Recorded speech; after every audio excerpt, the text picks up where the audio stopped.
বহু কিছু, কিন্তু তারপরে আওলাদ রাসূল ইমামে পাক হুসাইন তাদেরকে ডাকলেন, ও ইজিদ বাহিনী, তোমাদের মধ্যে তো আমি এত হাজার আলেম দেখতে পাচ্ছি, এত হাজার মুফতি দেখতে পাচ্ছি, এত হাজার হাফেজ দেখতে পাচ্ছি, এত তোমাদের মধ্যে নামাজ দেখতে পাচ্ছি, তোমাদের একজনের মধ্যে কি ইমানদার নাই? প্রশ্ন বুঝেন নাই মনে হয়। মানে মুফতি আছে এজিদ বাহিনীর মধ্যে, মুফাসসির আছে, আল্লামা আছে, নামাজ আছে, সব আছে, কিন্তু তিনি বলছেন তোমাদের মাঝে কি একজন ইমানদার নাই? কেন? কারণ তিনি বুঝতে পারছেন আহাব্বাল্লাহু মান আহাব্বাল হুসাইন। সুবহানাল্লাহ। রাসূল বলেছেন যে ব্যক্তি হুসাইনকে ভালোবাসবে আল্লাহ তাকে ভালোবাসবে, যে ব্যক্তি হুসাইনকে ভালোবাসবে রাসূল তাকে ভালোবাসবে। তিনি দেখলেন আওলাদ রাসূলের প্রেম তাদের মধ্যে নাই, এজন্য তিনি বললেন তোমাদের মধ্যে কি একজন ইমানদার নাই?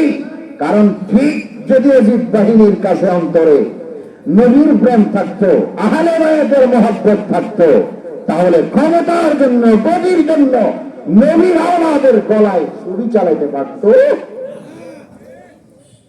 এজন্য তাদের কাছে ঈমান ছিল তুচ্ছ, কিন্তু পোশাক আশাক সব ঠিক ছিল, আমল ছিল, নামাজ ছিল।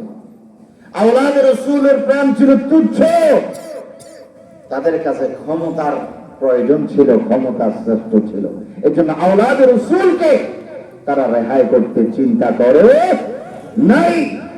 এজন্য ভাইয়ের আমার নবী জানেন যে কিয়ামতের আগে আমার উম্মতের অবস্থা খুব নাজুক হবে, কঠিন হবে।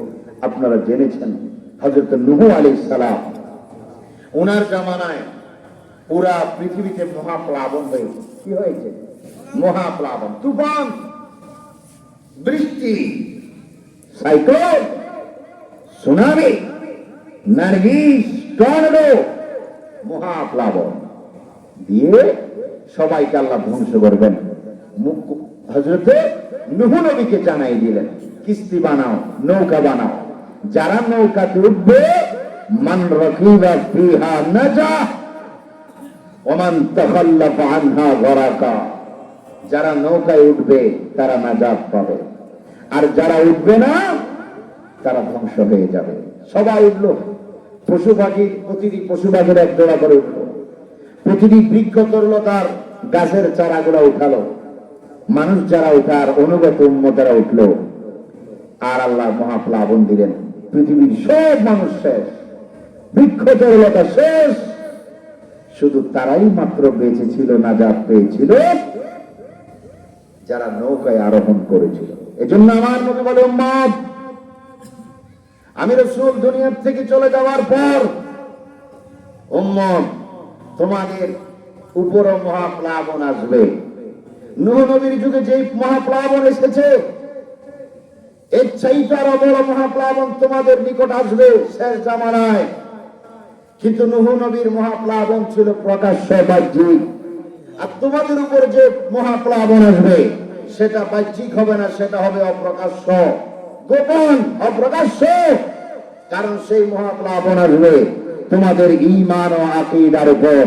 সেই মহাপ্লাবনে অনেকের হারিয়ে যাবে মহামূল্যবান ঈমান। এজন্য রাসূলুল্লাহ বলেছেন, শেষ জামানায় আমার উম্মতের ঈমান টিকিয়ে রাখা এত কষ্ট হবে, জ্বলন্ত আগুনের কয়লা হাতের তালুতে রাখতে যেই কষ্ট হয় তার চাইতে 70 গুণ বেশি কষ্ট হবে মানুষের ঈমান টিকিয়ে রাখতে কষ্ট হবে। আল্লাহ রাসূল বলে, সেই আখির জামানায় তোমাদের ঈমান আকীদার উপর মহাপ্লাবন আসবে। ডান দিক থেকে তোমাদেরকে ডাকবে, বাম দিক থেকে ডাকবে, সামনে ডাকবে, পিছন দিক থেকে ডাকবে, সাইড থেকে ডাকবে। কোন দিকে যাবে, কোন পথে যাবে, চিন্তা করতে করতে তোমার ঈমানকে তুমি নষ্ট করবে, ভুল পথ অনুসরণ করবে, ভুল রাস্তার অনুসারী তুমি হয়ে যাবে। উম্মত, আমি রাসূল তোমাদেরকে বলে যাচ্ছি, নূহ পয়গম্বরের সময় ওনার অনুগত উম্মতেরা কিস্তিতে ওঠার কারণে যেমনি ভাবে নাজাত পেয়েছিল, তোমাদের নাজাতের জন্য আমি নৌকা রেখে যাচ্ছি, কিস্তি রেখে যাচ্ছি। সেই কিস্তি কি?